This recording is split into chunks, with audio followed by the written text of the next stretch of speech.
ان کے ساتھ جو کچھ ہو رہا ہے وہ یقینی طور پر اس میں مسلمانوں کا پیسہ بھی شامل ہے کہ ہم پروڈکٹس انہی کی استعمال کر رہے ہیں، اس کا کسی قسم کا کوئی بائیکاٹ نہیں کر رہے، بلکہ کسی کو آپ یہ کہہ دیں جی کہ بائیکاٹ کر لیں تو اس کو شاید یہ لگتا ہے کہ یہ بہت ہی کوئی دقیانوسی خیالات کا مالک ہے، یہ کوئی بیوقوف قسم کا انسان ہے۔ تو یہ ذہنی غلامی جو آج ہمارے اندر ہے کہ ہم نے انہی کے پیچھے چلنا ہے، انہی کو فالو کرنا ہے، حالانکہ ہمارا دین سب سے بہتر ہے، آپ اس کی کیا وجہ سمجھتے ہیں؟ آیا یہ تربیت کا فقدان ہے؟ آیا یہ مذہبی شخصیات اور عام لوگوں کے درمیان کچھ گیپ آ گیا ہے اس کا فقدان ہے، یا ویسے ہی ہم لوگ سب کچھ بھلا بیٹھے ہیں؟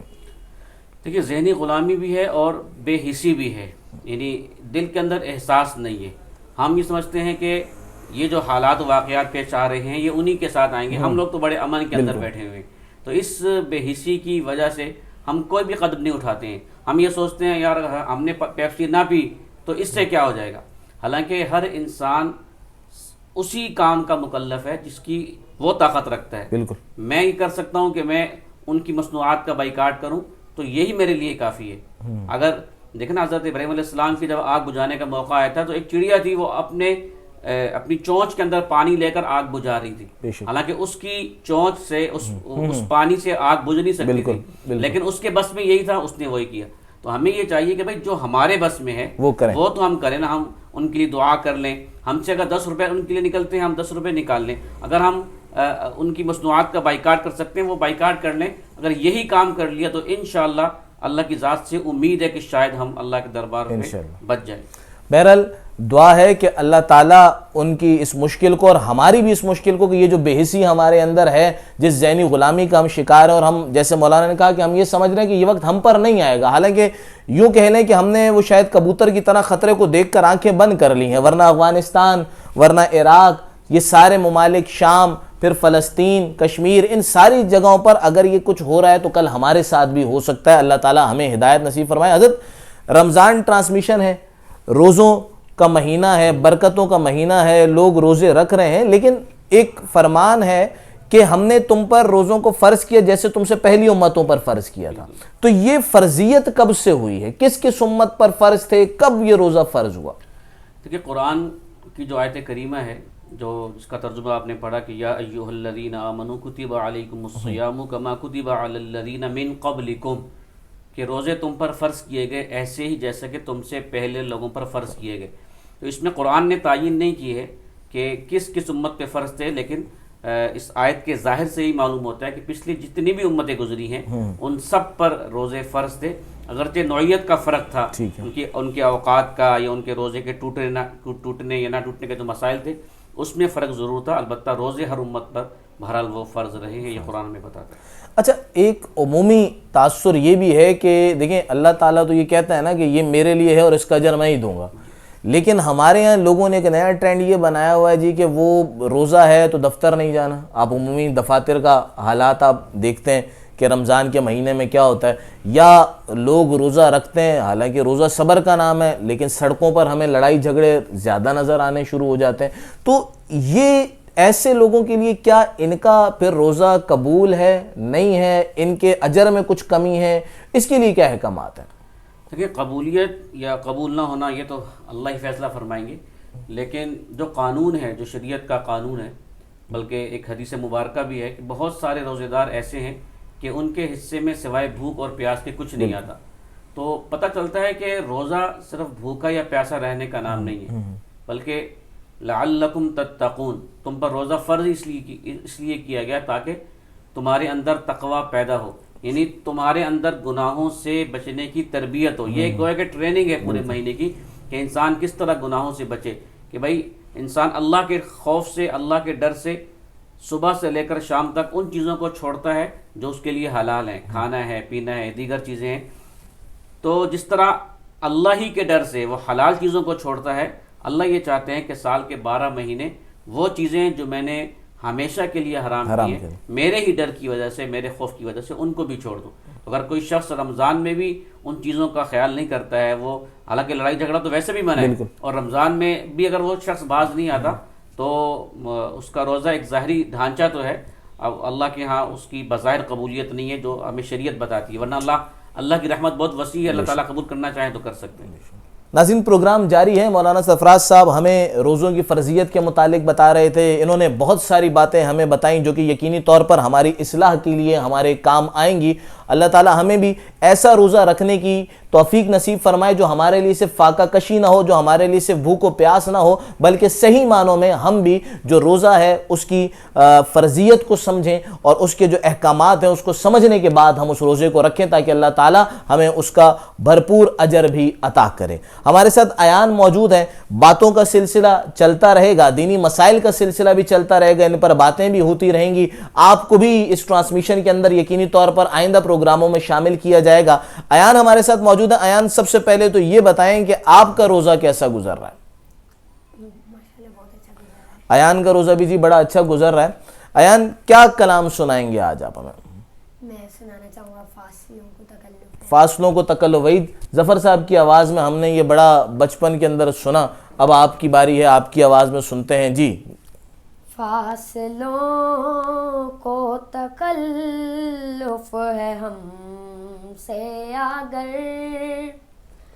ہم بھی بے بس نہیں, بے سہارا نہیں, خود انہی کو پکاریں گے ہم دور سے.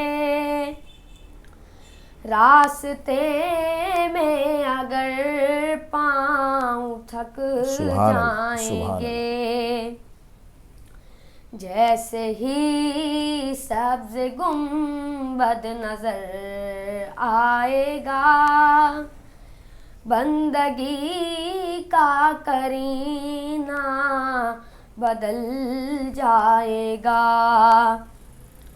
سر جھکانے کی فرصت ملے گی کسے, خود ہی آنکھوں سے سجدے ٹپک جائیں گے. ہم مدینے میں تنہا نکل جائیں گے اور گلیوں میں قصدن بھٹک جائیں گے.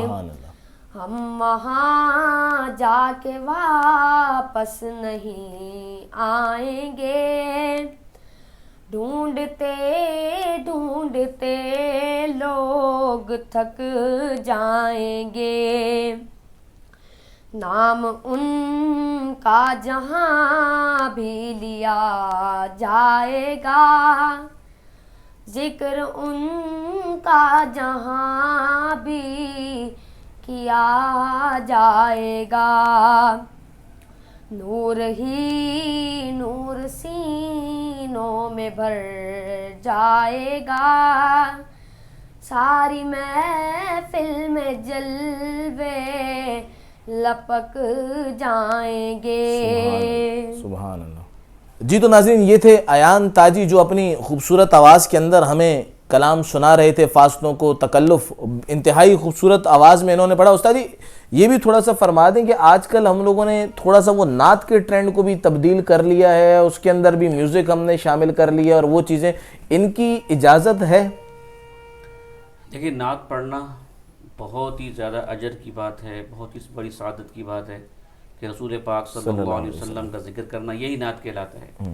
لیکن بدقسمتی یہ ہے کہ آج نعت کو ایک پیشہ بنا لیا گیا ہے, اور جو پیشہ ور لوگ ہیں وہ نعت کو ایز اے پیشہ پڑھتے ہیں, وہ صرف پیسے کمانے کے لیے.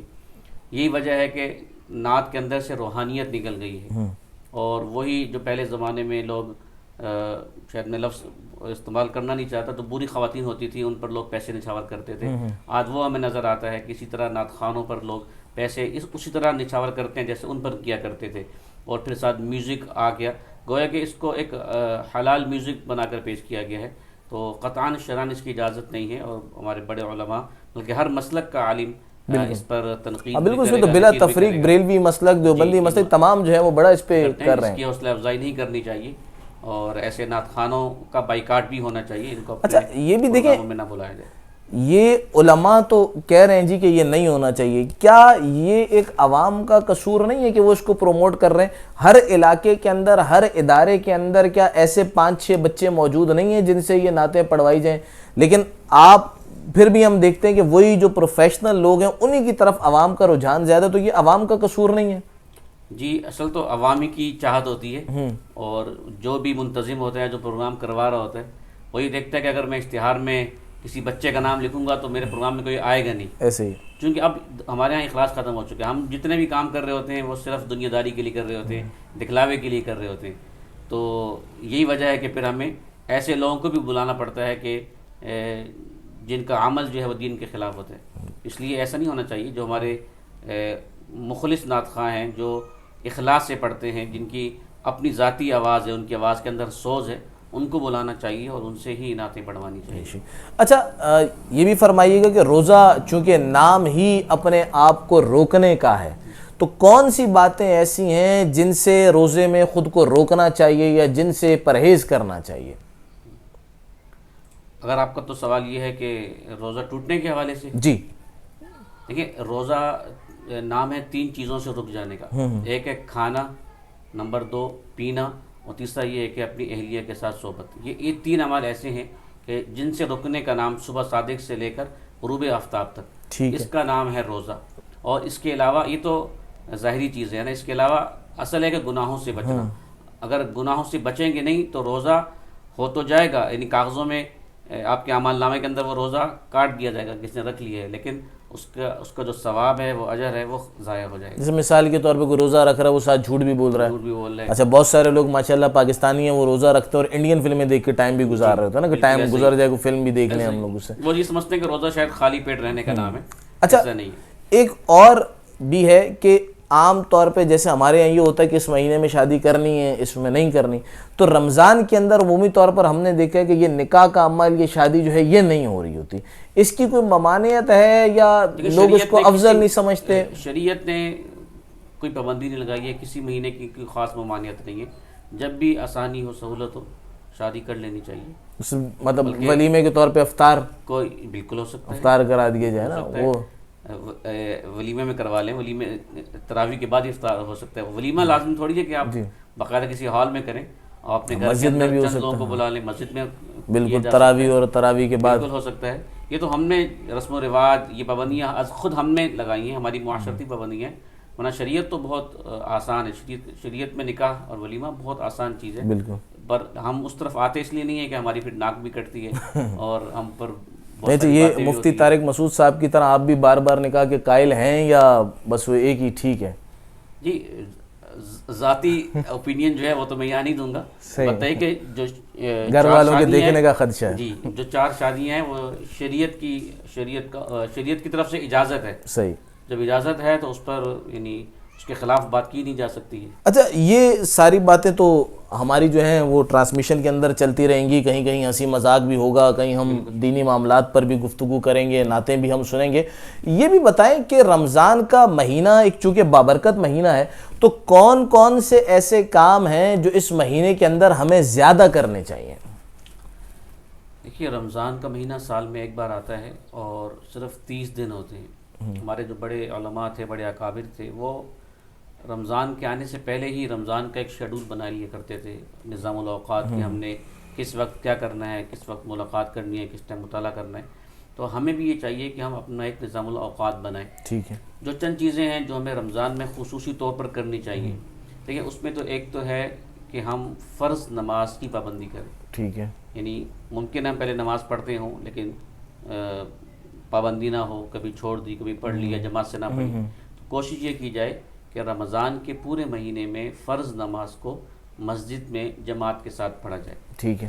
دوسری چیز وہ یہ ہے کہ تہجد کا اہتمام کیا جائے. تہجد انتہائی قیمتی نماز ہے، اور وہ جو تہجد کا وقت ہے وہ انتہائی قیمتی ہے، اور اس وقت اللہ تعالیٰ کی رحمت بے پایاں اور بے انتہا برس رہی ہوتی ہے، لیکن ہم اس وقت کھانے پینے میں لگے ہوتے ہیں. تو ہمیں یہ چاہیے کہ ہم ایسا کیا کریں کہ ہم اپنی سحری کو تھوڑا سا جلدی کر لیں، بالکل اینڈ وقت پہ نہ لے جائیں، بلکہ تھوڑا سا پہلے کر لیں، اور کھانا کھا کے فارغ ہونے کے بعد 10 سے 15 منٹ ہم ایسے بچا لیں کہ روزہ بند ہونے سے پہلے 10 منٹ ہم اس میں 2 رکعت یا 4 رکعت پڑھ لیں اور اللہ تعالیٰ سے جو ہے وہ مانگ لیں۔ خواتین کو بھی یہ چاہیے کہ وہ جو ہے جو سحری بناتی ہیں وہ تھوڑا سا پہلے بنا لیں اور گھر والوں کو کھلا دیں تاکہ تہجد کے لیے ان کو وقت مل سکے، تو اس وقت کو ضائع نہیں کرنا چاہیے۔ اسی طرح جو ہے وہ قرآن پاک کی تلاوت کم از کم ایک عام مسلمان کو یہ چاہیے کہ وہ پورے رمضان میں 1 ختم تو لازمی کرے، وگرنہ اس کو یہ ہے اگر 1 ختم نہیں کر سکتا ہے تو 1 تو کم از کم ہے، اور زیادہ یہ ہے کہ اس کو چاہیے کہ وہ دن میں 3 پارے یعنی 10 دن کے اندر 1 قرآن جو ہے وہ ختم کرے، اور اس سے زیادہ پڑھے تو اور ہی اجر کی بات ہے۔ اسی طرح وہ اپنے شیڈول میں یہ بھی ذکر کر دے کہ میں نے اتنا ذکر کرنا ہے، جیسے لا الہ الا اللہ کی تسبیح روزانہ 1 پڑھنی ہے، تیسرا کلمہ ہے وہ میں نے روزانہ پڑھنا ہے، استغفار ہے جی استغفار تو لازمی ہے استغفار، اور چوتھا یہ ہے کہ درود شریف کی 1 تسبیح، یعنی ان چاروں کی پہلا کلمہ، تیسرا کلمہ اور استغفار اور درود شریف، ان کی 1 تسبیح انسان مقرر کر لے کہ میں نے لازمی جو ہے اپنے ایک دن میں ان کو میں نے مکمل کرنا ہے۔ اسی طرح کچھ صدقے کا بھی اہتمام کرے کہ ہر روز کچھ نہ کچھ، چاہے وہ اس کی استطاعت 5 روپے کی کیوں نہیں ہے، 10 کی کیوں نہیں ہے، وہ یہ لازم کر لے کہ میں نے ہر روز رمضان کی راتوں میں یا رمضان کے دنوں میں اللہ تعالیٰ کی راہ میں کچھ صدقہ کرنا ہے۔ اگر وہ یہ معمول کے مطابق کرے گا تو انشاءاللہ اس کو بہت فائدہ ہوگا۔ اچھا، افطار کرانے کے کیا فضائل ہیں؟ جی بالکل، افطار اگر خالص اللہ تعالیٰ کی رضا کے لیے کروایا جائے، اس میں کوئی نام و نمود سامنے نہ ہو، دکھلاوا مقصود نہ ہو، تو یہ بہت بڑا اجر ہے۔ اور حدیث شریف میں آتا ہے کہ جو کسی انسان کو افطار کرواتا ہے تو جو اجر اس روزے دار کو ملے گا وہ افطار کروانے والے کو بھی، ایک تو اس کو اپنے روزے کا اجر بھی مل گیا اور افطار کرانے کا اجر بھی اتنا ہی مل گیا۔ اور اس میں صحابہ نے پوچھا کہ ہم میں سے ہر شخص کے پاس طاقت نہیں ہے کہ وہ افطار کروا سکے، آپ نے فرمایا کہ لسی کا 1 گھونٹ بھی اگر اس نے پلا دیا نا کسی کو تو یہ بھی تب بھی اس کو اجر ملے گا۔ تو یہ اگر ہم نے کسی کو کھجور پیش کر دی یا پانی کا گلاس دے دیا، افطار کروا دیا، تو اللہ تعالیٰ ہمیں تب بھی اس کا اجر عطا فرمائیں گے، بشرطے کہ اخلاص ہونا چاہیے، دکھلاوا اور ریاکاری مقصود نہ ہو۔ ناظرین، یہ تھی پہلے روزے کی ٹرانسمیشن۔ انشاءاللہ ٹرانسمیشن کا سلسلہ آگے بڑھتا رہے گا۔ ہمارے ساتھ آج کے مہمان مولانا سرفراز صاحب تھے، ایان تھے، میں ان دونوں کا بہت مشکور ہوں کہ انہوں نے وقت دیا اور آج کی یہ ٹرانسمیشن ہم نے آپ تک پہنچائی۔ اپنے کمنٹ سے، اپنے ویوز سے، اپنے ریویوز سے ہمیں ضرور بتائیے گا کہ آج کی ٹرانسمیشن آپ کو کیسی لگی اور آنے والی ٹرانسمیشن کے اندر آپ کیا کچھ دیکھنا چاہتے ہیں۔ میں اپنی پروڈکشن ٹیم جس میں عبدالصمد بھٹی اور ہمارے پاس سید سبتین شامل ہیں، میں ان کا بھی شکر گزار ہوں کہ جنہوں نے اس ٹرانسمیشن کو آپ تک پہنچانے میں ہماری مدد کی۔ انشاءاللہ العزیز زندگی رہی تو اگلے روزے میں آپ سے ایک بار پھر ملاقات ہوگی، نیا عنوان ہوگا، نئے مہمان ہوں گے اور یہ ملاقاتوں کا سلسلہ اللہ نے چاہا تو عید تک جاری رہے گا۔ مجھے اور میری پوری ٹیم کو اجازت دیجیے، اللہ حافظ۔ رمضان میں